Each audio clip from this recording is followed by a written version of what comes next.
ನಿನ್ನೆ ಅಹಮದಾಬಾದ್ನ ನರೇಂದ್ರ ಮೋದಿ ಸ್ಟೇಡಿಯಂನಲ್ಲಿ ಭಾರತ ಮತ್ತು ನ್ಯೂಜಿಲೆಂಡ್ ನಡುವೆ ಟಿ20 ವಿಶ್ವಕಪ್ ಫೈನಲ್ ಮ್ಯಾಚ್ನಲ್ಲಿ ಭಾರತ ದಾಖಲೆಯ ಗೆಲುವು ಕಂಡಿದೆ.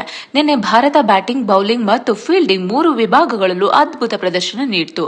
ಆದರೆ ನಿನ್ನೆಯ ಪಂದ್ಯದ ವೇಳೆ ಕಿರಿಕೊಂದು ನಡೆದಿತ್ತು. ಮೈದಾನದಲ್ಲೇ ಮಾತಿನ ಚಕಮಕಿ ನಡೆಯಿತು. ಹೌದು, ಹರ್ಷದೀಪ್ ಸಿಂಗ್ ಮತ್ತು ಡೇರಿಲ್ ಮಿಚೆಲ್ ನಡುವೆ ಮಾತಿನ ಚಕಮಕಿ ನಡೆಯಿತು.